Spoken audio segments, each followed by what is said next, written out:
Hey everyone. Feeling a little overwhelmed by that landscaping project you've been dreaming of? Yeah, it can be a lot to take in for sure. There's just so much information out there. Where do you even begin? Right. We get it. And that's where today we're doing a deep dive into this website that popped up on our radar. Okay. It's promoting something called Ideas for Landscaping. Ideas for landscaping. Yeah, it's a digital product.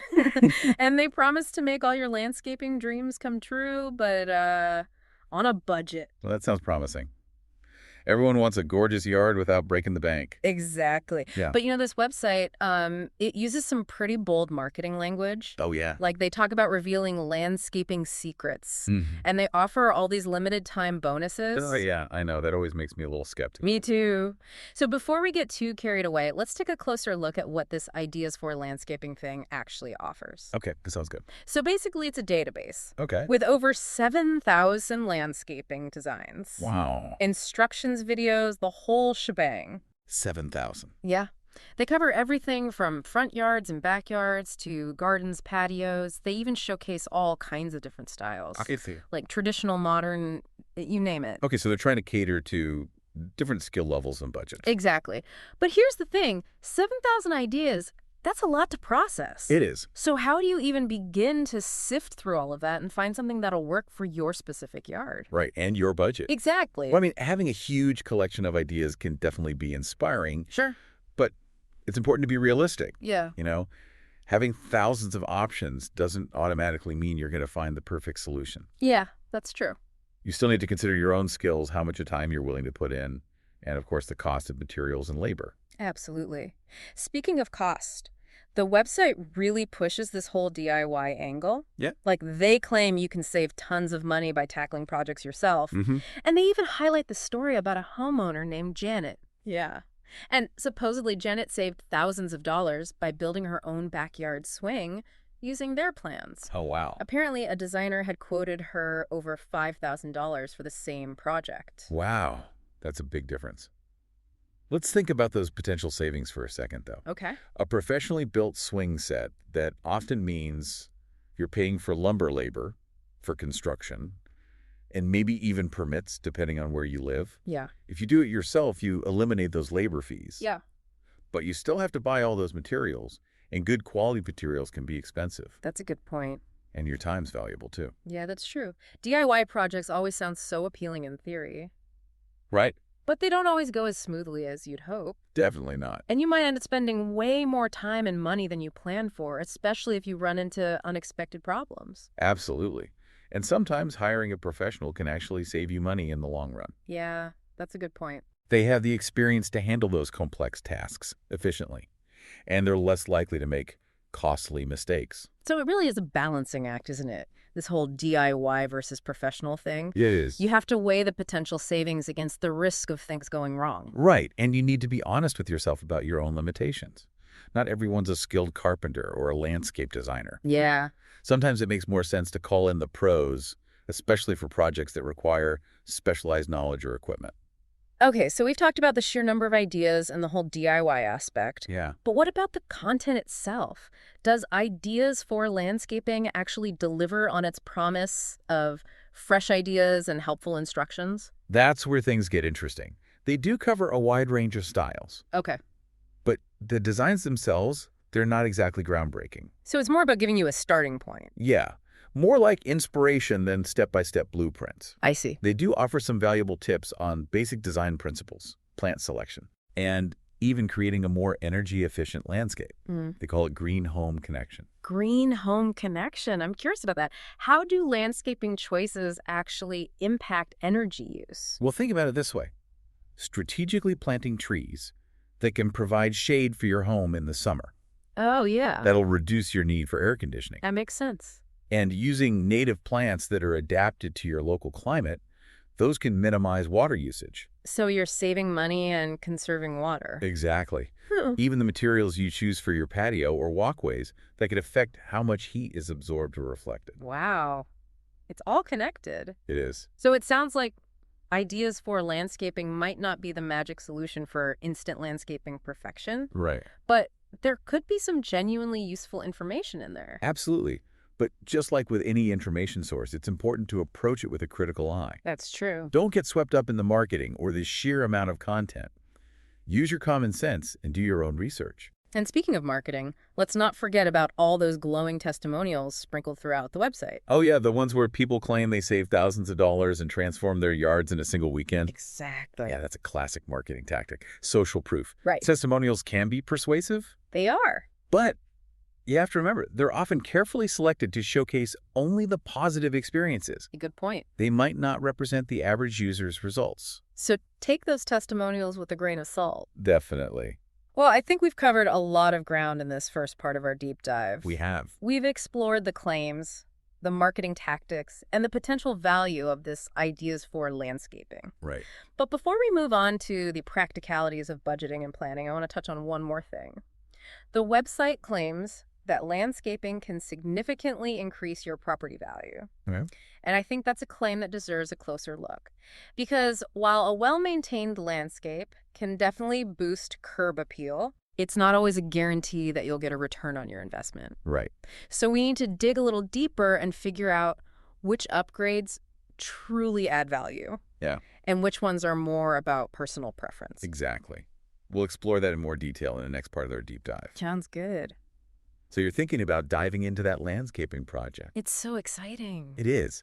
But before you go out and buy all the plants and stuff, Right. it's super important to pump the brakes and think about your budget. Oh, yeah, the budget. That's where I always get ahead of myself. I'm all about the vision, you know? I get it. I get so caught up in the creative side of things, I totally forget about the practical stuff. Like, how much is this all going to cost me? Exactly. So any tips for someone like me? How do I create a realistic landscaping budget?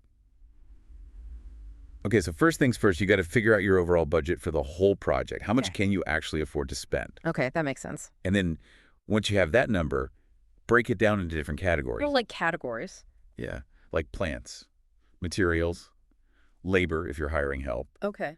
and any extra features you want, like a fire pit or a fancy water feature. So it's kind of like creating a mini business plan for your yard. Exactly. And just like with any good business plan, you got to be realistic and factor in potential contingencies. Contingencies. Yeah, like unexpected expenses. Stuff always comes up, so it's smart to build in a little buffer. Oh, so don't allocate every single dollar right away. Exactly. Leave yourself some wiggle room. Okay, good advice. And when we're talking about costs, let's not forget about ongoing maintenance. Oh, yeah, the maintenance. That's another thing I'm guilty of forgetting about. Yeah, it's easy to get caught up in the beauty of a lush garden, right? But all that beauty, it requires upkeep. Time, effort, Yeah. and, yeah, money. Exactly. So before you go planting that rose garden, Or installing that elaborate water feature I've been dreaming of. think about how much time and money you're willing to invest to keep it looking good. Okay, good point. Do you have time to water, Mhm. fertilize, prune weed regularly? Not as much as I'd like to pretend I do. And are you prepared to hire professional help if needed? Because that's another expense. Right. It's better to be realistic up front than to end up with a garden that becomes more of a chore than a joy. Exactly. Uh-huh. And speaking of joy, let's shift gears a bit and talk about the emotional side of landscaping. It's not just about looks. Oh, I like that. It's about creating a space that reflects you. Yeah. Like an outdoor oasis, a place to relax and connect with nature. Exactly. And that's where something like this Ideas for Landscaping products could come in handy. Really? Yeah. Their designs might not be revolutionary, but they offer a good variety of styles and themes to get your imagination going. Okay, so maybe not copying their designs exactly, but using them for inspiration. Exactly. Think of it as a starting point, a way to explore possibilities and figure out what speaks to you. I like that. Maybe you'll get inspired to create a cozy little reading nook under a shade tree. Oh, yeah. Or how about a fire pit for those chilly evenings? Perfect. It's about figuring out what really matters to you and what kind of outdoor space would bring you the most joy. And then you can use the resources available to help you make it happen. So combining inspiration with practicality. Right. Use tools like Ideas for Landscaping or other resources to spark your imagination. But then you got to bring those ideas back down to earth and consider your budget, your lifestyle, and your long-term goals for your outdoor space. Long-term goals. That's a good point. And speaking of long-term goals, let's circle back to that question of property value. Okay, yeah. We were talking earlier about how landscaping can increase your property value. Right. And it's true that landscaping can boost curb appeal, Mm-hmm. but it's important to be strategic about which upgrades you choose.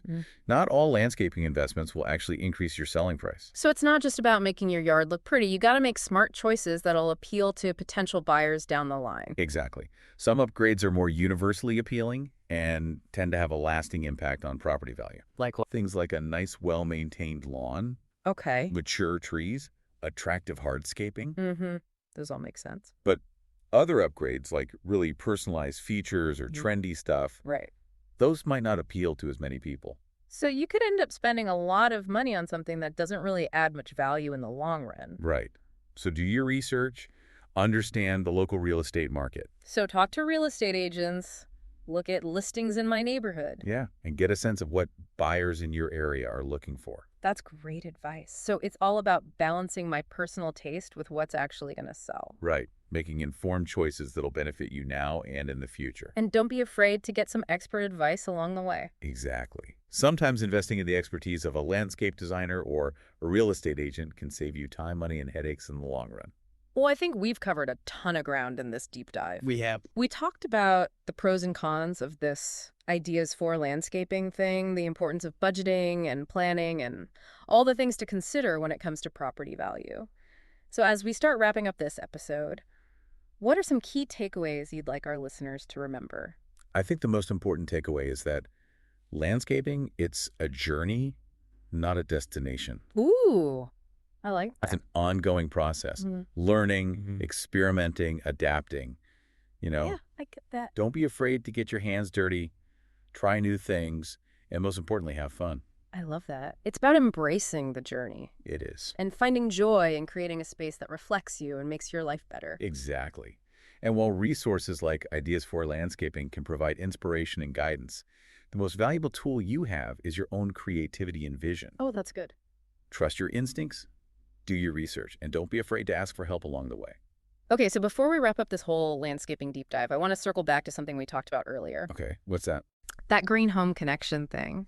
It's pretty fascinating how the choices you make for your landscaping can actually impact how energy efficient and sustainable your home is. It is, and it's something that a lot of people don't really think about. Yeah, I know. I didn't really until we started researching for this episode. Like you were saying before, strategically planting trees can provide all that natural shade for your house. Right. And that can really cut down on your need for air conditioning during those hot summer months. Especially if you live somewhere with really intense summers. And then there's using native plants, Yeah, those are great. plants that are already adapted to the climate in your area. Exactly. And that can really help to minimize water usage, which is good for the environment and your wallet. Yeah, you're saving money and conserving water. It's a win-win. It is. Native plants, they've evolved to thrive in your specific region. Right. So they don't need as much watering or maintenance as plants that aren't from around here. It's like you're working with nature instead of fighting against it. Exactly. And there are tons of other ways to make your landscaping more sustainable. Oh, yeah. Like what? Well, you could create a rain garden, for example. A rain garden. Yeah, it's a garden that's designed to capture and filter stormwater runoff. Oh, that's interesting. So it helps to reduce the burden on those municipal drainage systems. Okay, that makes sense. What else? Composting. Oh, yeah, composting. I love You composting. take your yard waste and your kitchen scraps, and you turn them into nutrient-rich soil for your garden. And it's free. It is.